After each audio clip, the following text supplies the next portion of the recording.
Lo tenemos en línea a Axel Kicillof, el gobernador de la provincia de Buenos Aires. Axel, buen día. Ariel Ijalá te saluda. ¿Cómo estás? Bien, buen día Ari, buen día a todos. Buen día. Disculpanos, justo estábamos con esto, pero vimos este tuit, no sé si vos lo viste, pero la verdad que es una catarata de tweets impresionante la de Milei, pero comparte uno donde un funcionario de él dice que hay que declarar el estado de sitio en las provincias que no estén haciendo lo que él dice.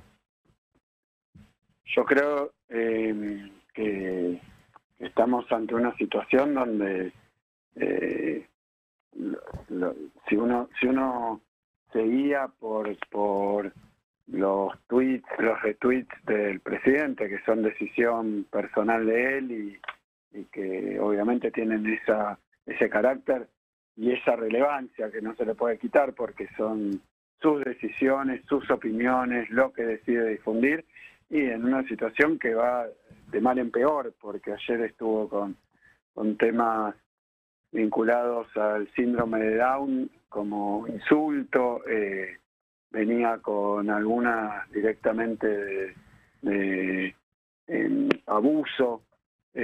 Bueno, la verdad que es una situación que yo opino que no hay que naturalizar y no hay que dejar pasar, es de mucha gravedad. No hay que restarle importancia. Por supuesto que tal la cantidad que a veces eso parece disolver de un día para el otro o en el mismo día, Claro. cada una de estas decisiones de Milei, de darle difusión a estas cosas, pero yo no sé tampoco de qué manera podemos reaccionar si no es repudiando cada una de estas cosas. Claro. Axel, yendo a lo que sucedió ayer, que lo comentamos aquí en la radio, esta quita que decidió Javier Milei del fondo que corresponde a la provincia de Buenos Aires. Para que se entienda bien, ¿en qué afecta esto a la provincia y puntualmente a quiénes afecta que se quite este fondo de fortalecimiento fiscal? No, el Fondo de Fortalecimiento Fiscal ya tiene 3 años, tiene que ver con una situación donde el gobierno de la provincia de Buenos Aires, la provincia de Buenos Aires es la que menos recursos recibe por habitante, es la que menos recursos, aún sumando nuestra propia recaudación, la que menos gasta por habitante, la que menos ingresos tiene el Estado por habitante, la que menos empleados tiene por habitante, y esto tiene que ver con una situación histórica, estructural, donde en la coparticipación la provincia de Buenos Aires está claramente discriminada desde el año 88, que sufrió una pérdida 7 puntos aproximadamente de coparticipación, era Armendáriz gobernador y Alfonsín presidente, y por algo que estuvo mal pensado, además mal diseñado y que perjudicó mucho, se dio a la provincia puntos en su coparticipación. A partir de eso, obviamente tenemos 17 millones de habitantes, es casi 40% del país, la provincia queda en un estado de necesidad de fondos para hacer escuelas, hacer rutas, hasta a veces para pagar sueldos. Aún teniendo menos, como decía recién, empleados, empleadas, trabajadoras que ninguna otra provincia. Obviamente dentro de los números que caracterizan a la participación de Buenos Aires dentro del total de la Argentina.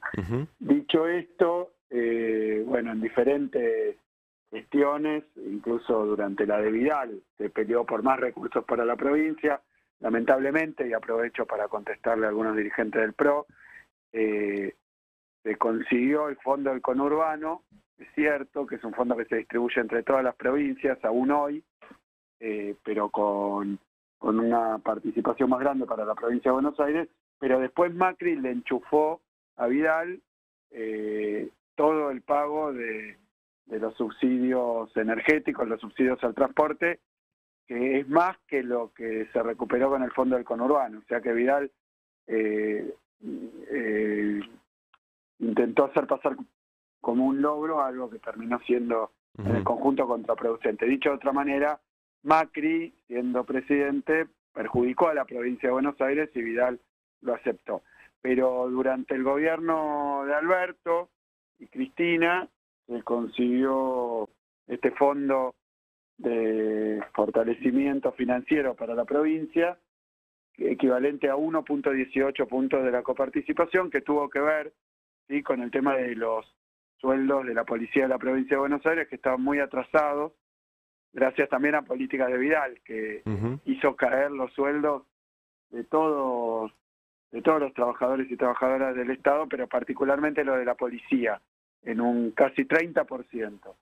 Nosotros cuando llegamos iniciamos una recuperación salarial, pero gracias al fondo de fortalecimiento se consiguió equiparar el salario de los policías de la provincia de Buenos Aires con los de las fuerzas federales. Ese fondo se utilizó para seguridad, pero también para educación, para salud y para alimentos en las escuelas. Esos son los usos, podríamos decir, específicos de los fondos. O sea que si Milei lo corta, es plata que se corta para seguridad y educación.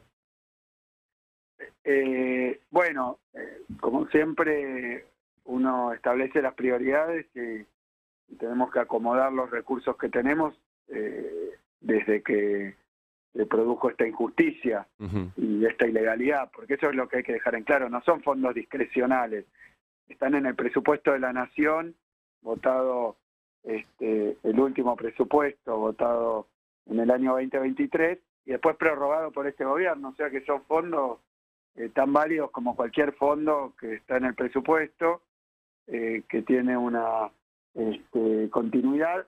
Y le agrego otra cosa, el propio gobierno de Milei, por decisión administrativa, es decir, por decisión propia, le dio partida a este fondo. Es decir, que todo indicaba que iban a cumplir con la ley de presupuesto prorrogada, todo indicaba que iba a continuar el fondo para sus usos, y en este recorte infinito que está llevando adelante sobre fondos provinciales, ya se llevó puesto parte del sueldo de los docentes que pagaba el gobierno nacional, el fondo de incentivo, lo que generó una caída de los sueldos docentes en todo el país, por eso el paro de ayer.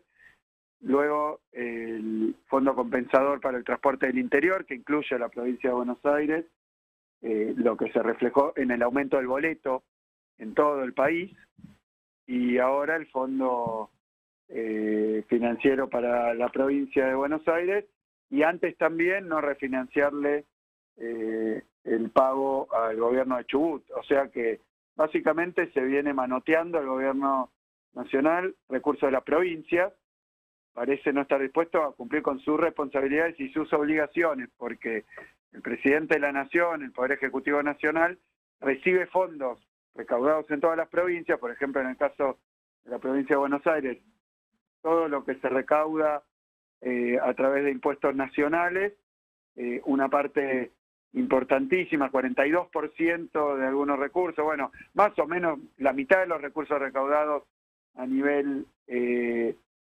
provincial se los queda el gobierno nacional. O sea que Milei decide no ocuparse ni de la salud, ni de la educación, ni del transporte, ni de las obras en todo el país. Es como si gobernara un país sin territorio y sin gente. Claro, claro. Y ayer comentaste que se van a reunir con los gobernadores y pusiste el foco en el DNU, en que Milei está haciendo todo esto a partir de que sigue vigente el DNU que publicó el 21 de diciembre, o sea, hace más de 2 meses ya, y que van a intentar que se caiga ese DNU. Mira, todo esto y mucho más, porque si todo esto es recortar recursos a las provincias, que de nuevo, repito, la provincia de Buenos Aires es la que menos gasta, la que menos recursos tiene, la que menos trabajadores tiene, así que recortar recursos no es ni al gobernador, como veía que se plantea en algunos diarios que parecen estar de acuerdo con lo que hace Milei, o por lo menos de acuerdo cuando políticamente les conviene, y ni al gobernador ni al gobierno, es a los habitantes de la provincia de Buenos Aires, es al pueblo de la provincia de Buenos Aires, es a los trabajadores, a los sectores medios que pagan más caro el colectivo a los maestros y maestras, que le saca parte de su sueldo, y así sucesivamente. ¿Por qué se basa en el DNU? En este caso explícitamente, porque el DNU 70, que es todo ilegal, porque no es ni de necesidad ni de urgencia, y además lo saca por DNU antes de ir al Congreso con esa ley ómnibus, y bueno, lo esperable, encontrándose que los diputados y diputadas, por más que los insulte, los amenace, por más que los acuse de traidores, de coimeros, porque a ese extremo llegamos, luego los tomó como héroes cuando se aprobó en general la ley ómnibus. Pero después volvió más duro. Entonces, la ley ómnibus no, por impericia también, por torpeza del gobierno de Milei, se cayó, pero sacó por decreto antes este DNU, que incluye algunas emergencias, que son los fundamentos para el decreto. El decreto, como el segundo fundamento, es el DNU, y las cosas que dice el DNU. O sea que ese DNU es el instrumento que está usando Milei para llevar adelante el recorte, pero mucho más también, porque tiene lo que él llama de regulación, que es en realidad es proteger a sectores que necesitan un Estado que les cuide el bolsillo y la vida también, ¿no? Porque la regulación de las prepagas, bueno, todo lo que el DNU contiene es en perjuicio de la población. Y además, estos elementos que le permite, aparentemente, o cree él que le permite sacar decretos como el que estamos hablando, que eliminan fondos, que son para la seguridad, que son para los patrulleros, que son para las escuelas, es decir, de financiar a las provincias, mientras genera aumentos de medios en los alimentos, aumentos de medios en los remedios, aumentos de medios en el transporte, que no pueden ser acompañados y no son acompañados por los salarios, le quita recursos a las provincias y también a los municipios, porque estos recursos, obviamente, lo mismo que ocurre a nivel del gobierno nacional, nosotros los empleamos en escuelas, Claro. Patrulleros que están en el territorio de nuestra provincia, gobernados por municipios. Axel, ¿hay consenso entre los gobernadores para frenar el DNU, para que el Congreso finalmente lo frene? Imagino que hablaron de este tema en estos días. Sí, se está hablando. Lo que pasa es que, claro, los ataques son los ataques, ya por las redes, pero llegan ahora en el caso de Chubut. El problema que tuvo la provincia es que había una deuda con el gobierno nacional, cierto que está documentada, etcétera, pero el gobierno nacional tiene como función no fundir a las provincias, sino ayudarlas. Entonces, en lugar de refinanciarlas, le empezaron a retener recursos que recibía usualmente la provincia, y entonces la provincia de Chubut, ante esa situación, se queda sin los recursos, como está pasando ahora con Buenos Aires, pero en una cuantía mucho mayor, ¿no? Porque el fondo financiero, de fortalecimiento financiero para la provincia de Buenos Aires, representa una parte menor de los recursos. En el caso de Chubut, se está quedando con, no sé si es un tercio o la mitad de los recursos que recibe la provincia del gobierno nacional, y entonces no puede funcionar. Por eso reacciona de esa manera también Chubut. Así que estamos hablando con todas las provincias y bueno, veremos, cada una está reaccionando por su parte. Yo planteaba que esta respuesta conjunta es fundamental, porque si no también es como perseguir una por una a las provincias, a ver si las puede, como decía el gobernador de Chubut, si las puede doblegar, si las puede extorsionar, si las puede... Pero bueno, el punto es actuar en conjunto. En estos días estamos hablando permanentemente entre los gobernadores a ver cuál es la reacción. Obviamente yo le atribuyo al DNU una importancia muy grande, así que bueno, buscaremos las mayorías necesarias. Es un tema legislativo. Gobernador, buenos días. Mariano Beldic lo saluda. Quería preguntarle respecto a la estrategia de ir a la Corte Suprema, si va a tomar como antecedente lo que fue la decisión de la propia Corte en esta disputa con la ciudad por la coparticipación, donde terminó expidiéndose. en ese momento? O sea, no de Mirá, fondo, pero sí cautelar. es un caso muy semejante, es muy parecido. Así que puede funcionar como antecedente, pero bueno, la Corte Suprema, yo lo dije, la verdad que intentamos actuar políticamente, intentamos llegar a acuerdos con el gobierno nacional, no lo conseguimos, estamos obligados también a accionar en la justicia, ir directamente a la Corte Suprema de Justicia también para cautelarmente que restituya los fondos. Yo dije, nosotros no estamos inclinados a judicializar la política, pero también tenemos una obligación en el marco institucional y según lo que dicta incluso la competencia originaria de la Corte Suprema, es un conflicto entre el gobierno nacional y las provincias y la que tiene competencia originaria es la Corte Suprema. Después, cómo va a actuar, y bueno, está sujeto a lo que sabemos y conocemos de la Corte Suprema de Justicia, pero nosotros estamos forzados y la Corte también está forzada y esperemos que actúe como corresponda.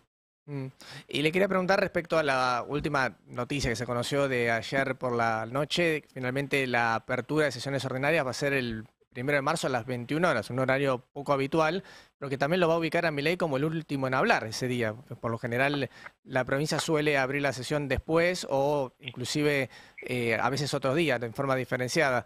Digo, ¿cree que también aquí hay algún intento del presidente de evitar cualquier tipo de crítica, de ser el último en quedarse con la palabra ese día?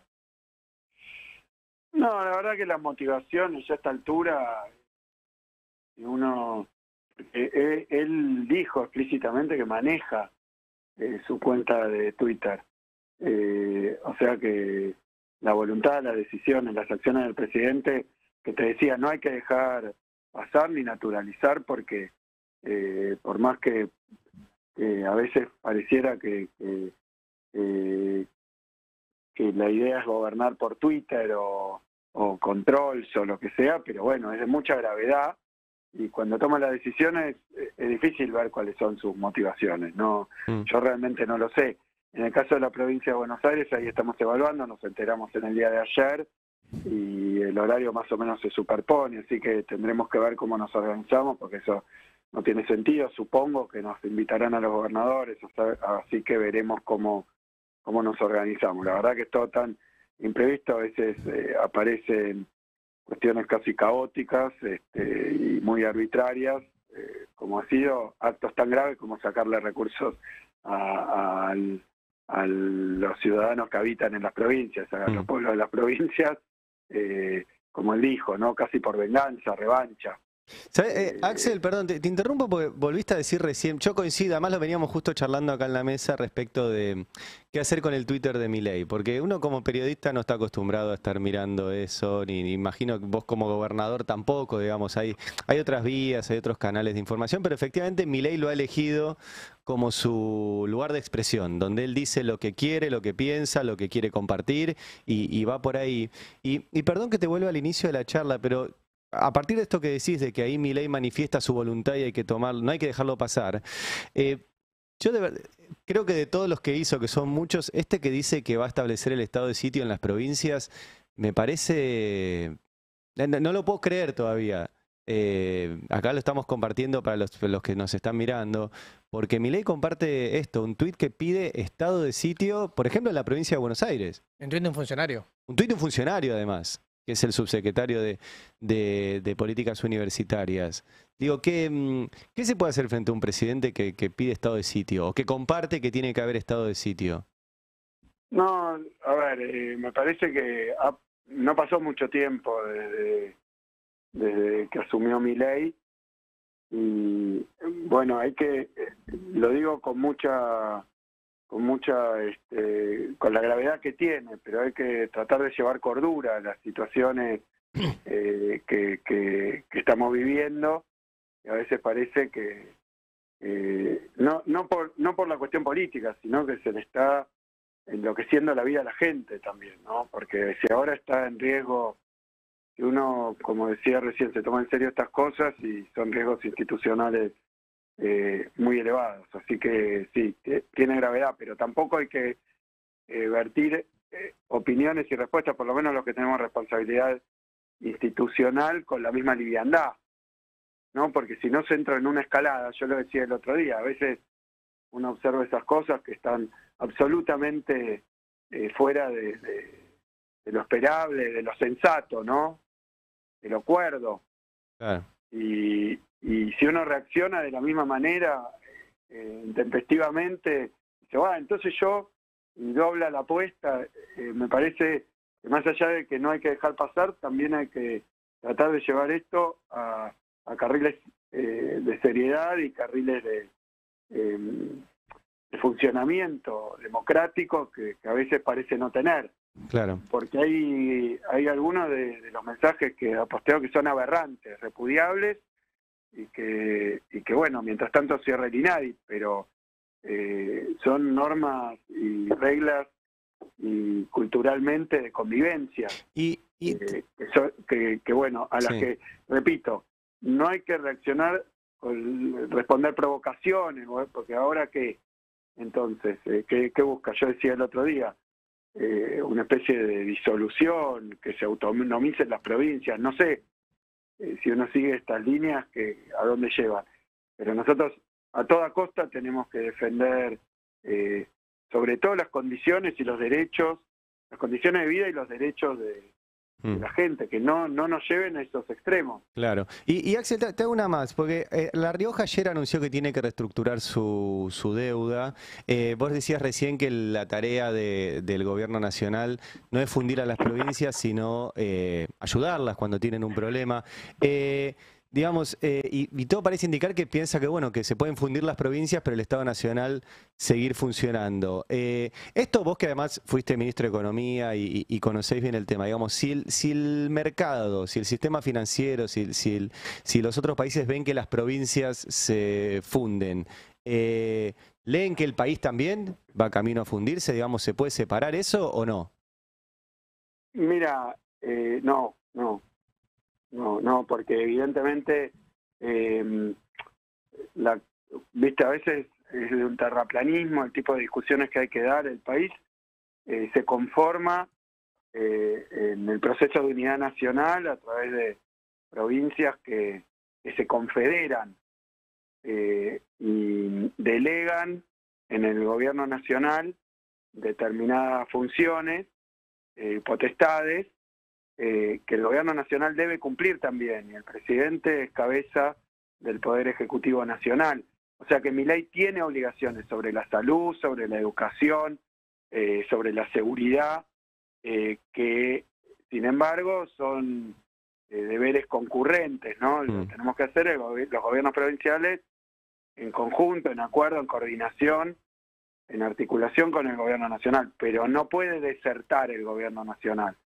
Porque, y ahí viene lo que vos decís, los habitantes de la Argentina viven en las provincias, estudian en las provincias, trabajan en las provincias, circulan por las provincias, veranean en las provincias, desenvuelven su situación de salud en las provincias, y mucho de eso está delegado en las provincias, pero no es que el gobierno nacional se corre y no pasa nada, es que entonces no hay obras, 1000 obras pararon. Eso genera desempleo, genera además pérdida de posibilidades y oportunidades, lo de las universidades también, lo de la investigación también. Dicho de otra manera, en las provincias pasa todo, vive la gente en las provincias, claro. Así que fundir a las provincias, como dicen, o a los gobernadores, dejar sin derechos a todos los habitantes de la Argentina. Dejar sin salud, dejar sin educación, dejar sin seguridad. Ahora nosotros de ese fondo era para comprar patrulleros, claro. Entonces no es así, no es así. Y los famosos mercados también saben que la alimentación de la gente depende de los gobiernos provinciales, que la educación de la gente. Entonces es un país sin educación, sin salud, donde le restringen las posibilidades de responder a esta cosa, como pasó con Chubut. Claro. Sacan 30%, 50% de los recursos, y es el dilema que tiene el gobierno de Chubut. ¿Cómo paga entonces las prestaciones básicas y cómo funciona un país sin esas prestaciones básicas? Es realmente una situación que creo que nadie puede... Por eso digo, los mercados, ¿pueden ver que el país se puede fundir si se funden las provincias? Es que además es lo que decía hasta el propio Fondo Monetario Internacional. El otro día, ojo que no se trata de una cuestión contable, cortar y cortar, porque además cuando el gobierno recorta inversión, lo que ellos llaman gasto, eso tiene un efecto también en la actividad económica, entonces después tiene un efecto de segunda vuelta en la recaudación, es lo que se empieza a ver, empieza a caer la recaudación, porque, bueno, en el día de ayer estuvimos reunidos con comerciantes, han tenido caídas en las ventas, algunos de 30%, pero otros de 50, 60%. Claro. Entonces, obviamente, pagan menos IVA, pagan menos ingreso bruto, para que se entienda, el gobierno recauda menos y sigue en su camino de ajuste, entonces baja más el crédito, las partidas, y así seguimos. Bien, última, Beldic, sí. Sí, gobernador, la provincia de Buenos Aires hoy recibe la mitad de lo que aporta en concepto de coparticipación. ¿Hay posibilidades que a partir de esto que sucedió en Chubut y todo esto que venimos conversando, también se intente recortarle o no girarle parte de la coparticipación a la provincia? Mirá, la coparticipación, veamos, los recursos que el gobierno nacional gira a las provincias, algunos son automáticos, como el caso de la coparticipación, basado en una ley, y otros también están basados en una ley. No hay casi recursos, como ellos llaman, arbitrarios, discrecionales. Solamente yo diría los ATN, que tampoco son ni arbitrarios, digamos, son arbitrarios en su distribución, pero están fundados en leyes y también son incumplimientos. El gobierno nacional está incumpliendo sus funciones, sus obligaciones, y también normas y leyes. A nosotros no solo ahora por decreto extingue el Fondo de Fortalecimiento, sino que además no lo pagó desde que asumieron. Y ahora está reconociendo que debía haberlo pagado porque estaba vigente el decreto que lo formó y también el presupuesto y las partidas que se habían destinado. Entonces, no puede hacer cualquier cosa. Claro. No puede hacer cualquier cosa. Y no puede buscar venganzas personales. Eso sí es arbitrario. Porque es para doblegar, digamos, para subordinar a los gobiernos provinciales, aparentemente en el Parlamento, a sus representantes. Todo eso está mal. Todo eso está mal. Bien. Axel, gracias por atendernos como siempre acá en El Destape. Que tengas buen día. No, por favor, un abrazo grande para ustedes. Un país unido por la radio. El Destape Radio 107.3. Nuestra radio.